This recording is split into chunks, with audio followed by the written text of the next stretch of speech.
नमस्कार। उम्मीद है आप लोग स्वस्थ और सानंद होंगे। सबसे पहले तो भारतीय जनता पार्टी को आज की जीत की बेहद बधाई। 3 राज्यों में जैसा सोचा नहीं गया था वैसी जीत भारतीय जनता पार्टी को मिली। इसके लिए भारतीय जनता पार्टी का पूरा संगठन और उसके तमाम पदाधिकारी, कार्यकर्ता और स्वयं मंत्री और प्रधानमंत्री नरेंद्र मोदी भी बधाई के पात्र हैं। ये फैक्ट है। भारतीय जनता पार्टी की एक खास बात है, खूबी है कि चुनाव को लेकर के और सत्ता में बने रहने के लिए कमिटमेंट जो उनके पास है, उस कमिटमेंट के साथ वो लोग चुनाव लड़ते हैं और उसका फायदा भी उनको होता है। जो फैक्ट है वो फैक्ट है। अब आइए आगे की बात शुरू करने के पहले आपको एक किस्सा बताता हूँ। ये सन 2000 का किस्सा के आसपास का किस्सा है, जब अटल बिहारी वाजपेयी भारतीय जनता पार्टी की तरफ से प्रधानमंत्री हुआ करते थे। हालांकि वो एक संगठन मतलब एक गठबंधन की सरकार थी, लेकिन बहरहाल भाजपा की सरकार थी। अटल बिहारी वाजपेयी की सरकार कही जाएगी। और एक तरीके से वो समय जो था वो भारतीय जनता पार्टी के युग की शुरुआत उसको मान सकते हैं, जो अब इस समय अपने पीक पर है। जून की दोपहरिया थी। मैं उस समय एक बड़े अखबार में काम करता था, बनारस में पोस्टेड था। और हम लोग सब काम हम निपटाने के बाद जो थे, लोगों से मिलने जुलने के बाद दोपहर 2 बजे के आसपास का समय होगा, हम और हमारे 2 मित्र घर आए हुए थे खाना खाने। बहुत, अब आप समझ सकते हो जून की दोपहरिया कैसी प्रचंड दोपहरिया होती, वैसी दोपहरिया थी।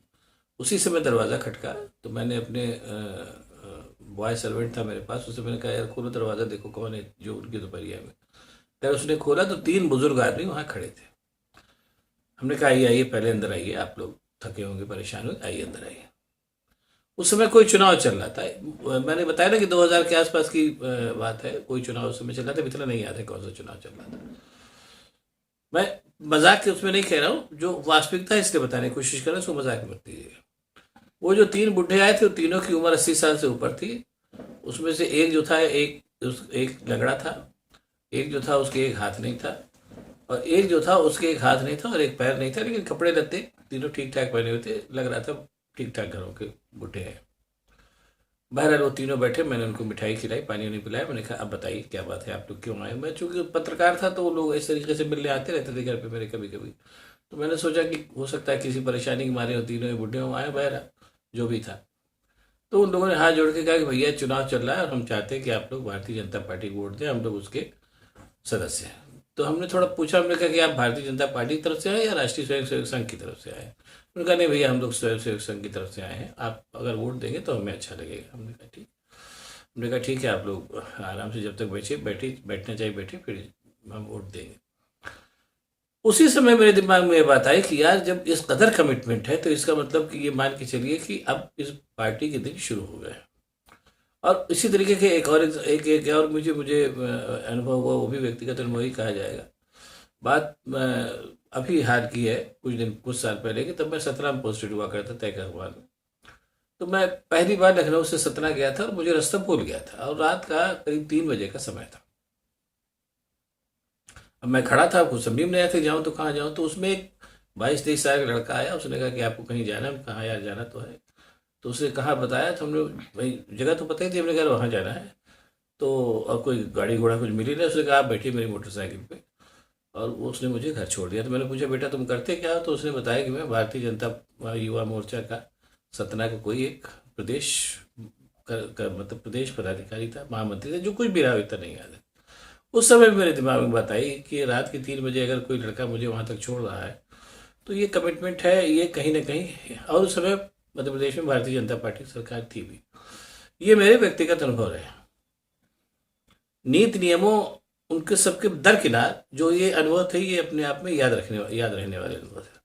भारतीय जनता पार्टी से मतलब विभिन्न हो सकता है, उनकी नीतियों से मतलब विभिन्न हो सकता है, लेकिन एक बात बिल्कुल फैक्ट है, और शायद उसी का भारतीय जनता पार्टी फायदा उठा रही है कि उनका कैडर और उनके नेतागण जो है वो, उनका कमिटमेंट ज़बरदस्त है। वो अपनी पार्टी को लेकर के पूरी तरीके से कमिटेड है, और जहाँ कहा जाता है, जितने जैसे कहा जाता है पहुंच जाते हैं और पूरे प्राणपण से जुड़ जाते हैं। इन तीनों राज्यों के चुनाव में भी यही हुआ।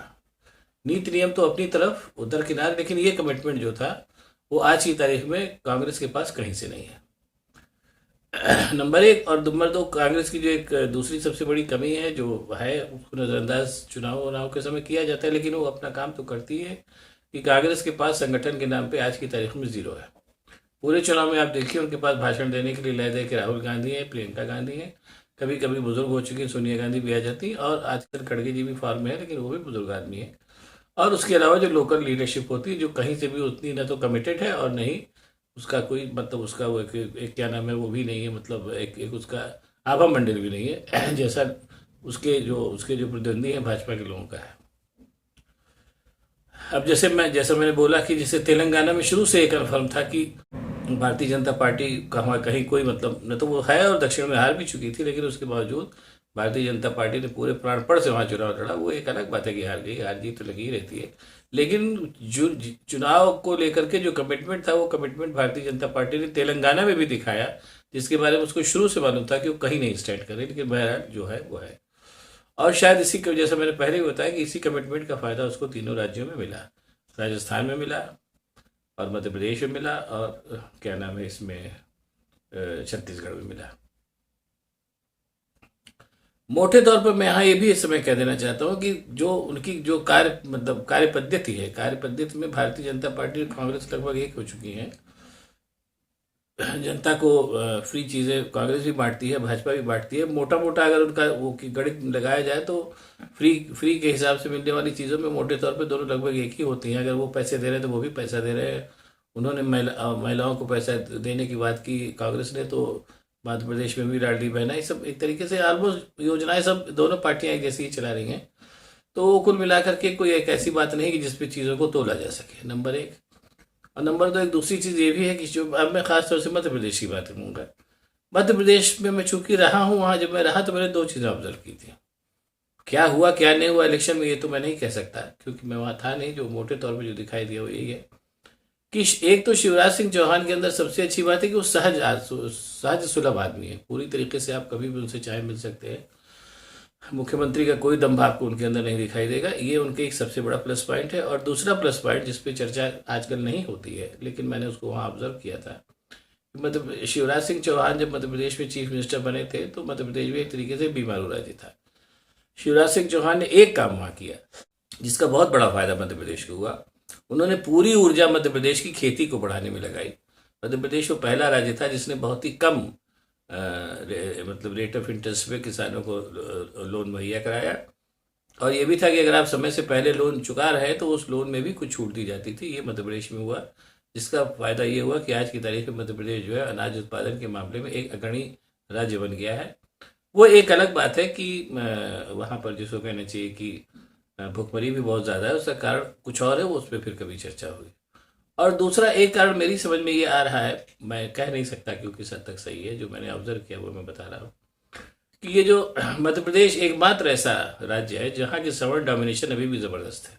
वहाँ दलितों और पिछड़ों के लिए राजनीति में कहीं कोई जगह नहीं है, सवर्ण डोमिनेशन बहुत ज़बरदस्त। और ये जो पिछड़ों को हक देने की बात की गई, कहीं ना कहीं उसने अपना भी रोल प्ले किया वहाँ पर, और पूरी की पूरी सवर्ण लॉबी जो है और वो सब कुल मिलाकर के शिवराज सिंह चौहान के फेवर में इकट्ठा हो गई, और इस बार सीटें उनको कहीं ज़्यादा मिली। ये कहीं ना कहीं एक भय भी था जो शायद सवर्ण लॉबी ने बढ़ चढ़ के अपना एक भय ये दिखाया और सीटों की संख्या में बढ़ोतरी हुई। और एक बात ये कह के मैं फिर मैं बात को ख़त्म करूँगा कि शिवराज सिंह चौहान जैसा मैंने बताया कि सहज सहज उपलब्ध आदमी है। बाकी अब सरकारी नौकरी चाकरी रोजगार वगैरह ये सब तो मुद्दे मेरा खैर शायद अब शायद मैटर भी नहीं करते, क्योंकि अगर मैटर करते तो जाहिर सी बात है उन मुद्दों की पेंशन स्कीम वगैरह उनको उनकी बात करने वाली कांग्रेस चुनाव जीतती। इसका मतलब जो दूसरे फैक्टर है वो इन फिलहाल इन मुद्दों पर भारी पड़े।